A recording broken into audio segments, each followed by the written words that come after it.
I remember after 2 days of training with Suzanne, I looked at her and I said, you just give this to people? Like, you hand them the entire business? And she was like, oh, yes. She was like, we want to make sure they're as successful as possible. And I was like, I am so shook right now. I have never even seen a corporate onboarding package this buttoned up and put together. Like, right.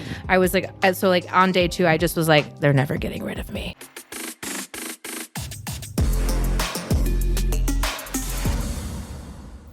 Chamberlynn, what's up? Hello, I'm happy to be back. Already dying laughing. So we won't tell you why, but it could have been a misfire on a dad joke. So if in fact it was that, do you have a dad joke? I do. Oh, well, let's hear it. How does an Englishman invite a dinosaur to lunch? I don't know how. T-Rex? Oh my God, so bad. Oh, I read something interesting though before we came in here. I was looking for dad jokes, but I caught like a little piece of news that was really interesting. Great. Lay it on me. Well, Bruce Lee had a vegetarian brother. Did you know that? No. Yeah, Brocco Lee. That's so bad. All right. Got it out of the way. Look, it's been so long since Chamberlynn's been on the podcast, she still thought we were doing Did You Knows instead of dad jokes. And so glad to have you back. Thank you. And you have elevated to a new position here, which is? I have. I am now the VP of Corporate Operations for headquarters. Yeah. So very exciting. I oversee all of the HR here. So headquarter operations specifically to our employees. And then I also help manage all of the technology that our franchisees use every day. So it has been a really wonderful learning process. And I've loved the transition from executive assistant to VP. And I still get to work with you guys, which is really great. Yeah, agreed. Likewise. And I think when you look at your background, were you a logistics major at Tech? Was. So I always tease you about you being the smartest person on the team, but like I tease you for a reason. And so it's always been in your skill set to be able to do that. And of course, in a company that's growing, if you want to be like on the leadership team, which you are, everyone has to elevate, right? Which you've done well. So that's what we're going to talk about today is your transition, essentially in layman's terms, from a doer to more of a thinker, a delegator, whatever that is. And then also, like, what does that really mean to an Alloy franchisee? Because a lot of people are coming out of corporate where they have one function and they have resources galore, right? They've got legal, they've got marketing, and they just have this one function, right? I'm a director of sales or whatever that is. And then they get into small business and it turns out like you're in every seat in some way, shape, or form. So there's times to delegate and there's times to not. But I like to just discuss like your journey in general so people get to know you better and kind of what you're working on. But also we can talk about, again, how that affects franchisees and how they should look at that same transition. What do you think? Oh, I'm totally game and on board. So let's start with, when you first came on board, you're a jack of all trades, really smart, like I said, really good with tech, could do a million things. And we did a whole podcast on what does an executive assistant do. As a matter of fact, I had a couple of people reach out to me because of that podcast and then either to ask me where I found you or to go on their podcast to talk about, what having, an executive assistant does. And so it was an impactful podcast, but your talent was greater than that. And it felt off when, because there's scope creep in what you're doing and you start taking on more responsibility. And it started to sound weird, when we'd be like, what do you do? And you're like, executive assistant, but that's not really what you're doing at all, anymore. So now you have a team, you're running big functions. You're on the leadership team, one of 3 other people other than Suzanne and I who are the principals. And so, yeah, you've really transitioned. So let's talk about that first. What has that been like for you? What would you say are the areas that you had to improve on most to go from more doer to delegator or planner? That was really the biggest challenge. I have always been a to-do. I graduated college and started as an executive assistant right away. I learned so much and I loved the seat I was in because as a fresh college graduate, you generally don't work side by side with a CEO. And I was. Loved that, loved the exposure, and I understood organization really well. And so I was able to just crank out these to-do list. My future thought only involved what is on my to-do list, what order can I optimize these things to get them done most efficiently, what makes the most sense so I don't repeat things and save time. and I was great at it. Then as I come here in my interview, I will never forget this. You point blank said, we've met with consultants and they say at this pivotal point of growth, we need an executive assistant. I don't really know what they do, but I know that we need one because I got this advice from really valued members that I trust. And so I looked at you and I was like, I'm about to blow their socks off. Let's go. And so what was really wonderful was I came into something that was extremely well vetted. And so there was no concern about the product we sold. I got to sit down and take a to-do list from you and Suzanne. I got to distill it, make it more optimized. And when I did that, y'all said, please take this on because you can. And I could. And the beauty of working here is that I took my to-do list and I took all my tasks, and now I'm able to delegate to Alejandra, which was really difficult for me, not because she isn't incredible, but because I have always been the doer and I trust myself to get it done. And I have to trust other people. I also am appreciative that I lived through everything that I'm delegating. So I'm able to delegate with really clear direction. So I don't just throw things out and say, let's see if the pasta sticks. I deliver it and I say, this is the approach I would take. These are the things that must be done. I think it's most efficient to do it this way. So I give direction to help when I delegate things. And when I'm in my decision-making meetings, this has been the biggest shift for me. I used to plan meetings for other people. I may attend and take notes, straightforward notes, and that was it. When the meeting was done, poof, out of my head, notes are down, sent to the CEO, and I'm good. Now I take notes just because I'm really good at it and I like it.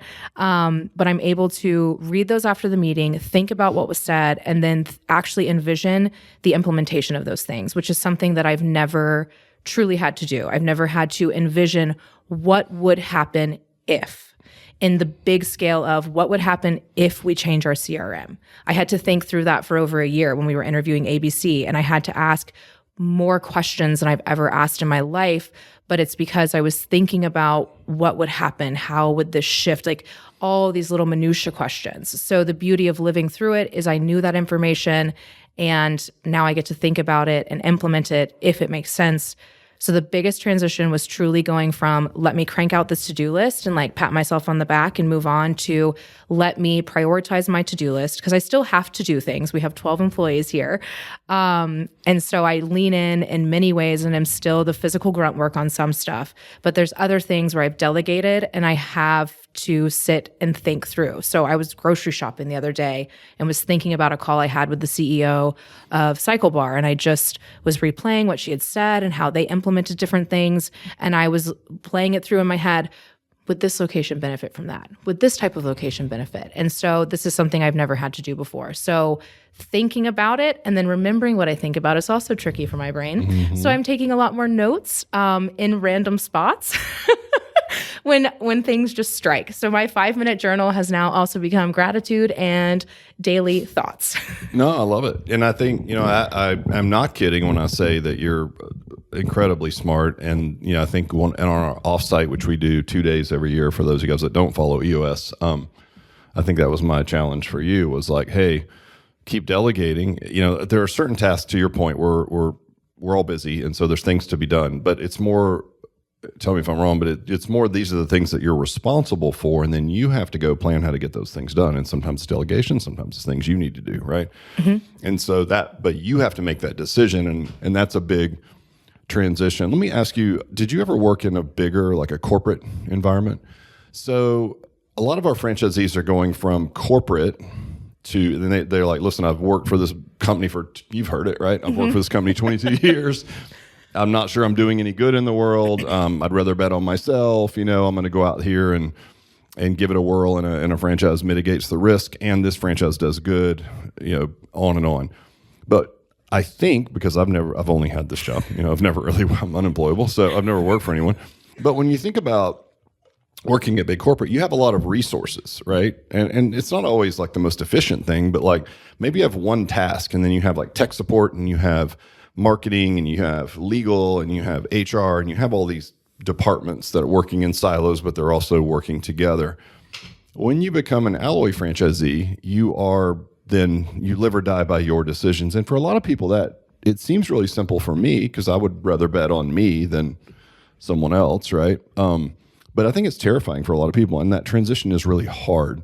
So what have you noticed going from working in a corporate environment, whether you were EA or you had another responsibility, to now you're on a team and you're on the leadership team, which actually means, and I don't mind sharing this, like, our leadership team has a piece of the pie, like, and that's, I think of you guys as entrepreneurs, I really do. And everyone here acts like an entrepreneur.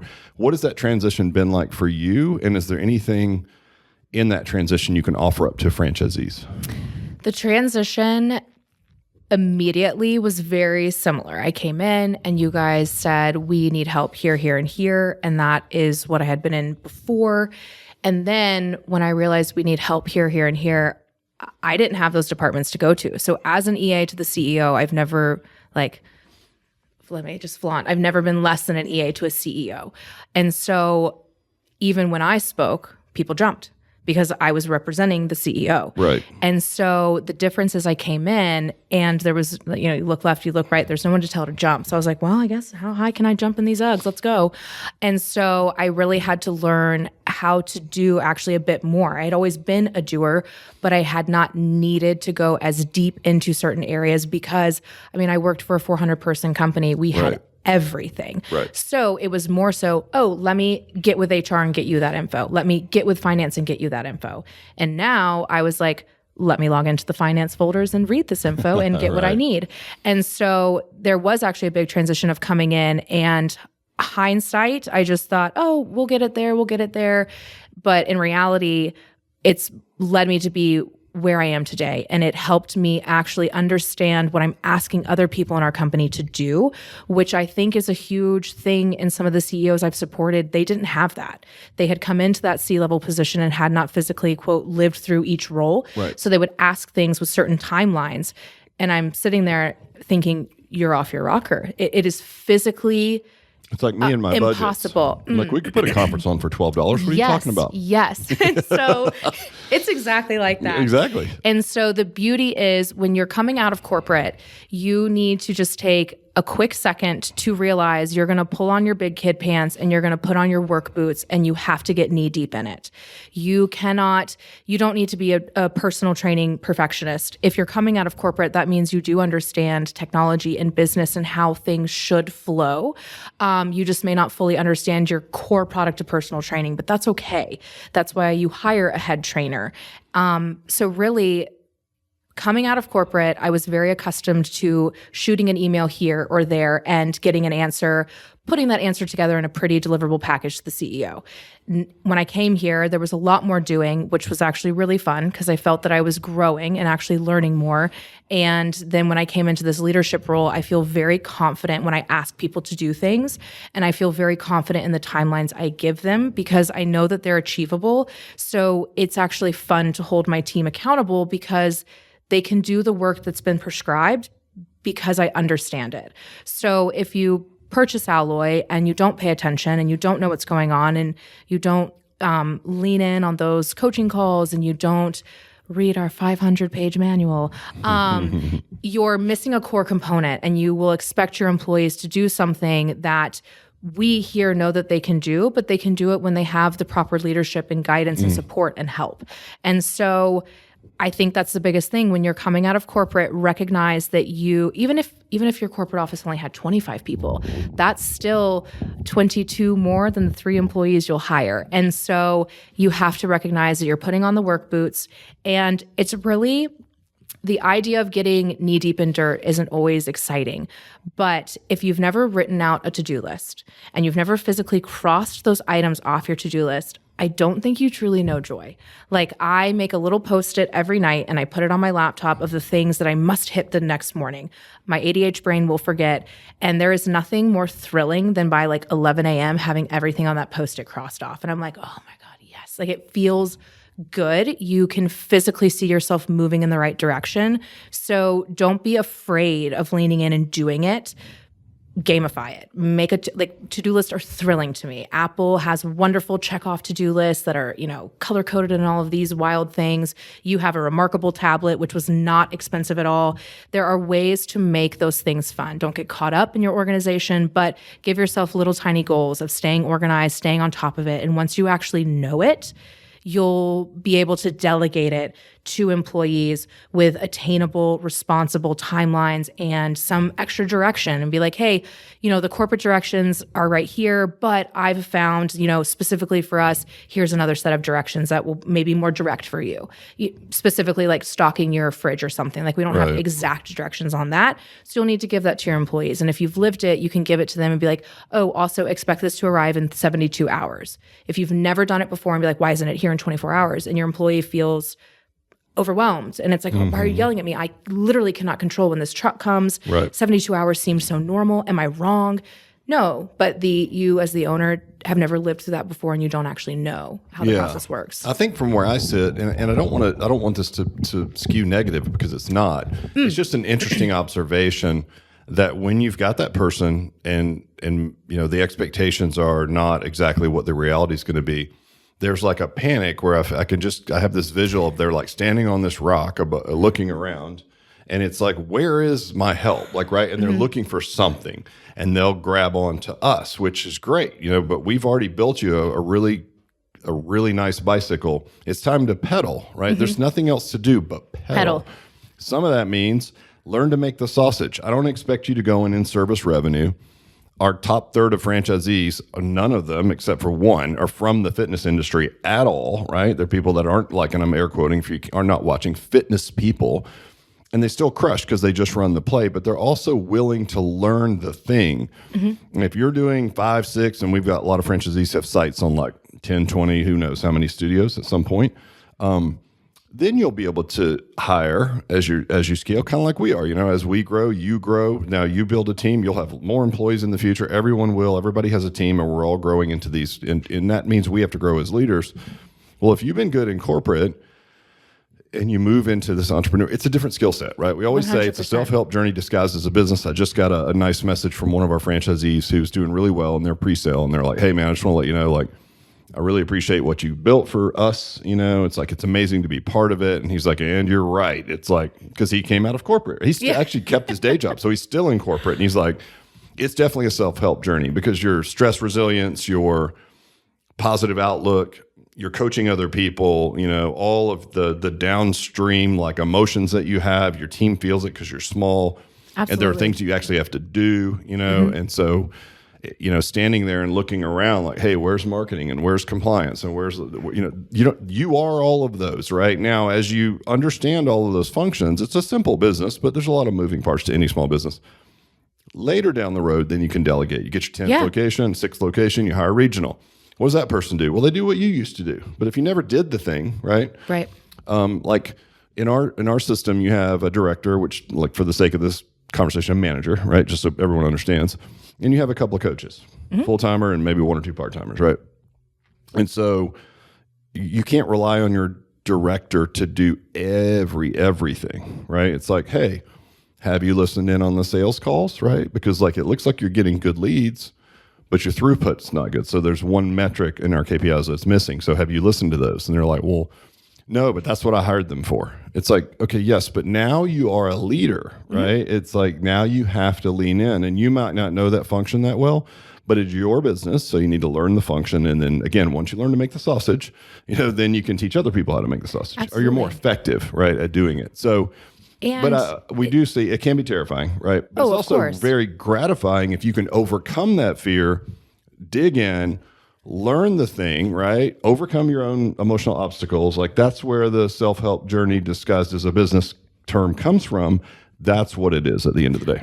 100%. I could have come in here and seen that this was an office with 4 people and said, this is not an executive assistant position. Like, where is my staff? Like, where is my C-suite? Like, I've always sat in the C-suite part of the office. Like, I mean, there's all these corporate perks.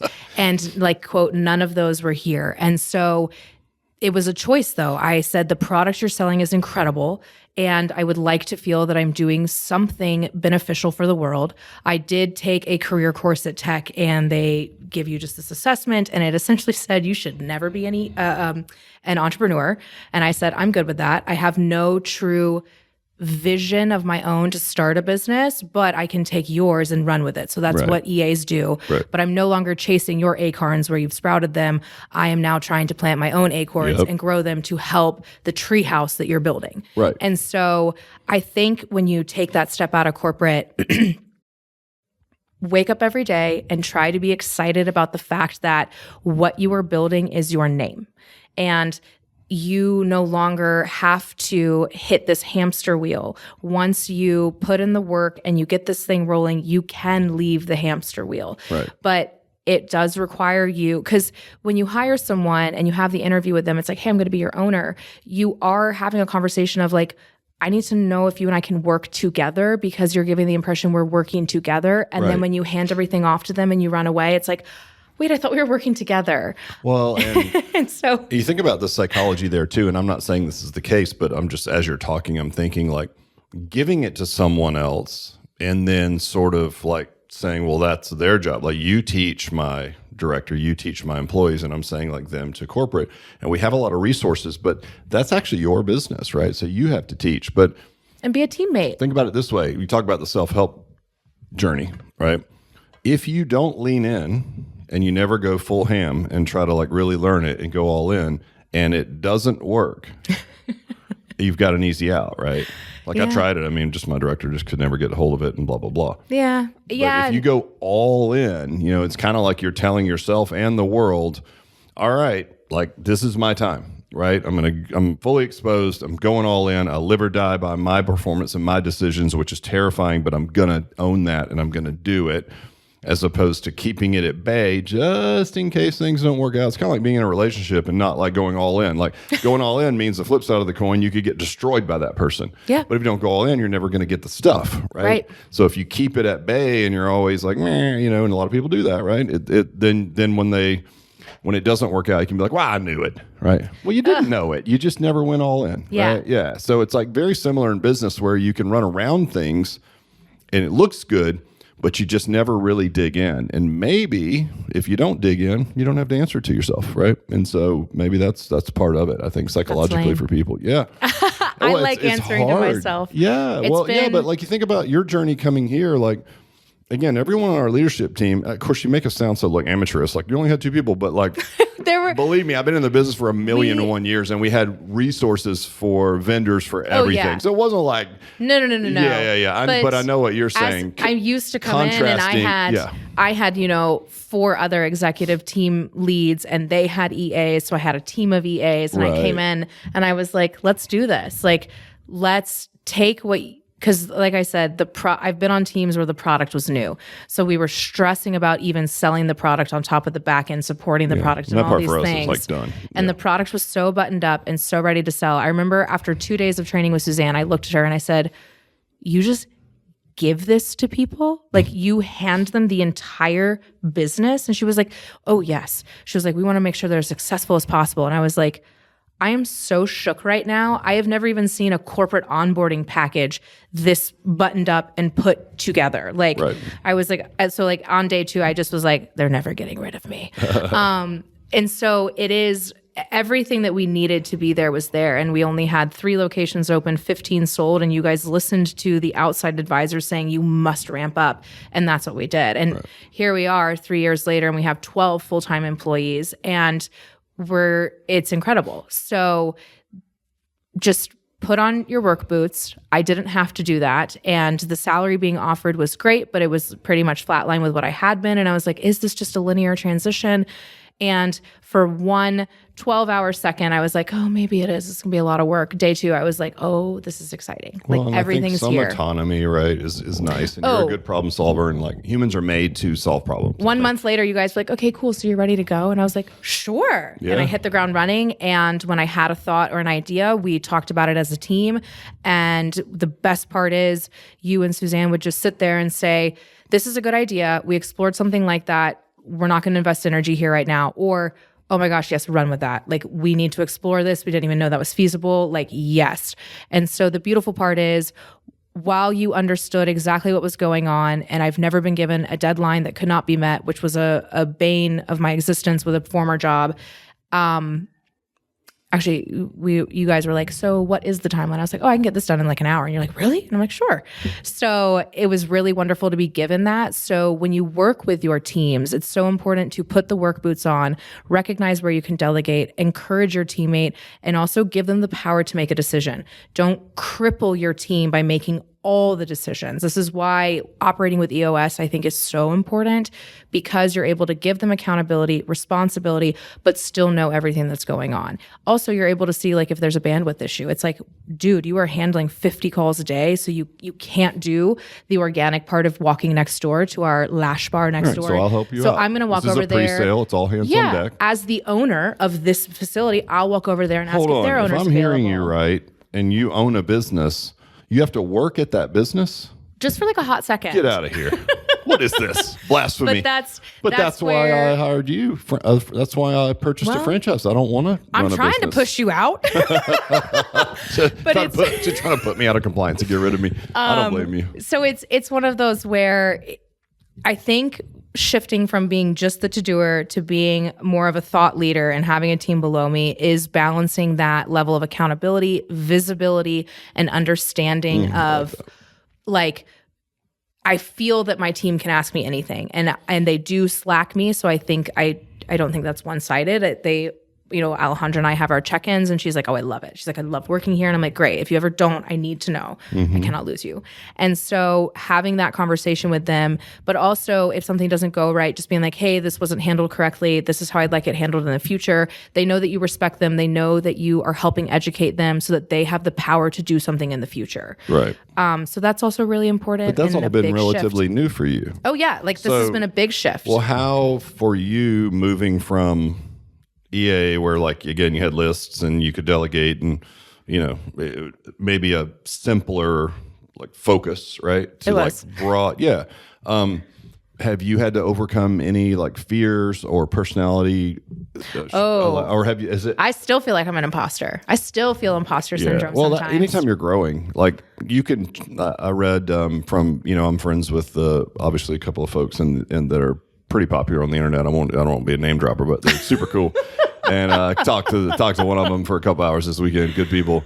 But the lady posted today that like, quit calling it imposter syndrome and just call it inexperienced, which is true because it doesn't have to be a pathology, pathologized and labeled. It's like, look, just do the thing until you figure it out. Like everybody has it. And if you are in any growing organization or your company's growing or whatever, you're going to feel like that all the time. Right.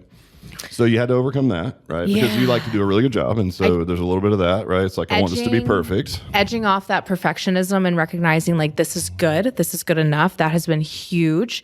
That started with a couple tasks just as like an EA because we had demand. Like we went from 3 units open to 25 units open, which feels like so fast. And I was like, wow. Some of these things, and it was 100. I was like, some of these things just have to be good enough. And so understanding like, what is good enough? What can we deliver? And then also clarity, like just really understanding who our owners are, making sure things are as clear as I can make them is really helpful. But yes, shifting my mind from imposter syndrome to just being slightly inexperienced in certain areas. And really, I was inexperienced in giving orders. Yeah, perfect. I've never really been the order giver. I have been the liaison for the orders from the CEO to someone else. But you haven't created the objectives. I didn't create the 95 thesis that then needed to be implemented. And so trying to be as authoritative as possible while still an approachable person has been a balance. And I learned a lot when we read the book. Oh no, we had to read it before EOS, but it was a fable and it's five dysfunctions of a team. Patrick and just Lencioni. Learning that you can speak directly to somebody with a calm, cool tone, and you don't very strategically using your words. Like you don't say you did this wrong. We say, hey, next time it needs to be done this way. So I'm not going to point out that you did it wrong. You, if you are a competent employee, will recognize, oh my gosh, I did it wrong last time. And it'll be like, that's okay. We all have to learn and we're all going to move forward. And as long as it's not repeated, there's growth and that's great. And I'm like, let's go. And so I think that was a big one for me was distilling down what is an order, like what needs to be done, what can I delegate, and then delegating someone else to do it. Yeah. And I think for you, like just from where I sit, because it's my job to to lead leaders, like to help you guys build into better leaders, because that's how you scale, right? I can't scale just doers. I have to have some leaders that do and lead, right? That's probably the most growth that I've seen for you is the interpersonal side of things, where you know what to do. You have a pace of doing things, but like to coach someone else to do it, how you coach them, again, the emotional intelligence, all the things that go into making a good leader is probably where you've grown the most, which you have to, right? I mean, it's part of it. It's a really good part of being a leader. Well, what's next for you? Let's say at Alloy personally, like what's on the horizon for you? Well, delegating a little bit more. That's right. Suzanne and I had our L10 today, and it was wonderful. So I think another big shift is I used to, because I had so much on my to-do list, I used to view every meeting as like a waste of time. Like, this is a waste of time. And now that you're gathering research and you're thinking, and I've delegated some of the to-dos, meetings are so important, right? To exchange ideas, talk things through, and also like help people get excited. Like no one was excited for EOS but you and I. And I just was like, y'all need to shut up. This is awesome. We're going to do this. Everyone thought it would be a waste of time. I was like, a waste of time. It's an extra thing. And it's been a lifesaver, of course. And I was like, y'all don't understand, because I did something similar with a different type of management. And I was like, it is so impactful and so helpful. And it has been. So a big shift too is recognizing that my time is valuable, but meeting time is a value add to my learning and all of this. And honestly, I've been in therapy 6 years and I love it. That's a huge asset, because I talk about with somebody outside of this organization, like, can I do this? And my therapist is like, 100%. Oh, yeah. She goes, I've known you for years. That's a really weird question, for me to hear, because I'm like, well, are you nuts? It's like, can I really do this? Or like, am I more of just like, because I am so good at getting things done, like when things get shucked, just boom.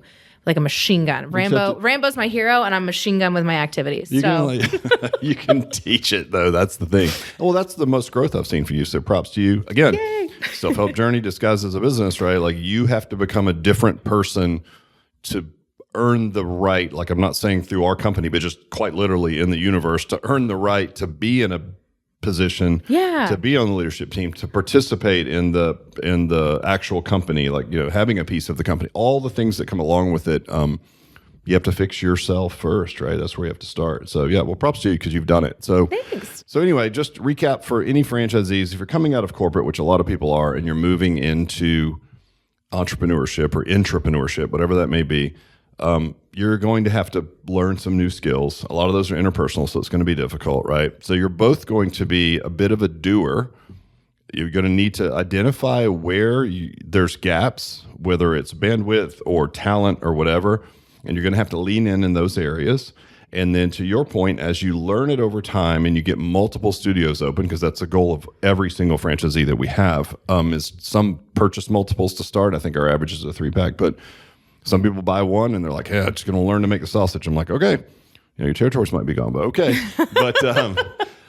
But as they learn to do it, certainly they can delegate. But I think early on, like when we joke saying learn to make the sausage, it's like you have to get in your business. You have to understand what the main levers are, because we can tell you, but until you experience it in boots on the ground, you're not going to understand what it feels like. And so get in there, learn the things. It's going to be a mix of both doing and leading. And you're going to live or die by your decisions, which can be terrifying. But I promise you, if you can get that well sorted, it's all going to come together. I always equate, like, as long as I've been in the industry, even if I was like mediocre at anything I've ever done, time really helps, right? And it's one of our big differentiators is how long we've been in this business. And I always equate it to like sports. Like, if you look at Tom Brady as the greatest quarterback, like by the time he retires, like when he lines up and he looks at the defense, he's just like, okay, this guy's going here, this guy's going there. I mean, it slows down for him. It's just like a puzzle. It's like, all right, he's here, I'll throw it over there, right? Whereas if you're like a rookie, it's like the ball snapped and it's chaos. There's people flying everywhere, and it's like, you might kind of know where you need to go with the ball, but like, but everybody has to go through that. So be patient, learn, understand that like the more you do it, that the better you're going to get at the skill. Well, and you're making decisions for your business at your location, and everybody starts by generally opening one at a time. And just imagine making a decision that impacts 300 units sold. Like every decision I look at now is going to affect hundreds of people. Well, to your point, like you talked about the importance of your meetings, you're not making as many daily small decisions, but the ones you're making are wildly impactful. So you have to think about them, right? And they carry more weight, which also carries a little bit more like heaviness, right, on the back end. It does. So knowing that it could make things better for my owners who want to own their own business and are nervous is really exciting. Yes. Because I'll never, it's just not my thing to be an entrepreneur. So I respect people who want to do this so much, because America would have so many less businesses if there weren't people who were brave. So I'm excited to help you be brave, but bravery isn't just like standing at the front lines. It's marching with your team and going forward. And so I love that I get to specifically assess our tech and try and help make it better if possible. Where I can implement things is really exciting. So recognize that you're doing your business for yourself. There's excitement there. And if you're not excited, hopefully you listen to this before you purchase and it's like, that doesn't excite me, then maybe corporate America is for you, and there's nothing wrong with that. No, I agree. I mean, it's not for everyone, but I think it's exciting. Across the board, I think everyone, unless they're just really self-aware and they're really risk adverse, I think in the back of everyone's mind at some point, they're like, I'd like to take my shot. I wonder if I could do that, right? Yeah. And a lot of people come to the table and they're like, I've always wanted to do this. I'm terrified. I'm really glad I have the bandwidth of the franchise, which mitigates a lot of the risk, but it's still terrifying. And we understand that psychology, right? But I just want you guys to know that we're also in that same seat. Like, I'm more comfortable because I've done it forever.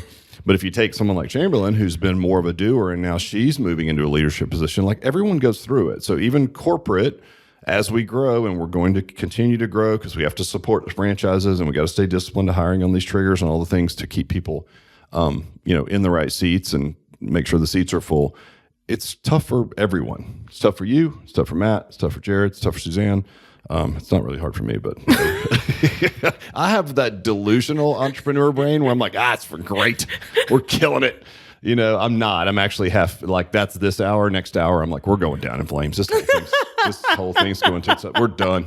And that's the life of an entrepreneur. It can happen hour over hour. But look, I'm really proud of you. You really have grown a lot, and keep going because we've got a lot of good work to do. I mean, our goal of 800 by 2030, it looks like we're ahead of that pace.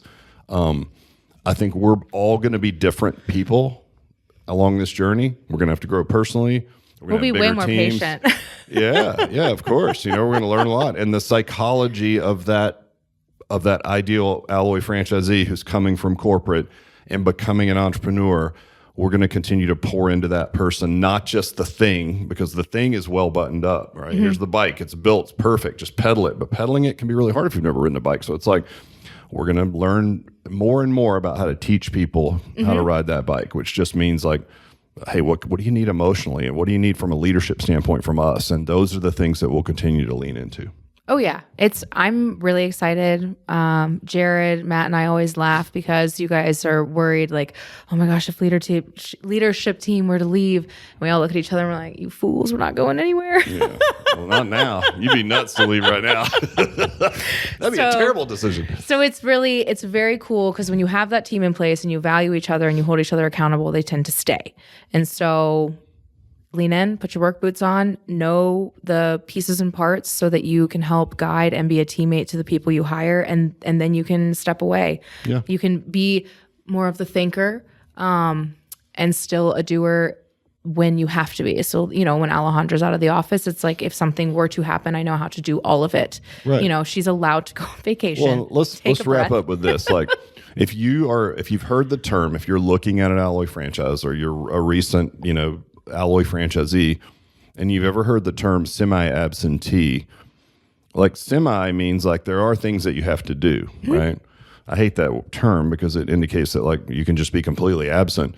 There's no business. It's not a stock or a real estate syndicate. It's like you are investing in a business, and a business is a living, breathing entity, and it needs oxygen, it needs blood, it needs nourishment, it needs all the things, right? And you have to provide that. And whatever that means at that particular time, you may have to work really hard during your pre-sale. Would it be worth opening full? Yes. Oh, yeah. Right. And so Yeah, I mean, look, I beat a dead horse, but at the end of the day, everybody goes through it, you guys. Everybody has that imposter syndrome. And for our ideal franchisee, we see you, we understand, we'll continue to get better at coaching you emotionally, and we'll build the best machine we can and bring that friction down. But anyway.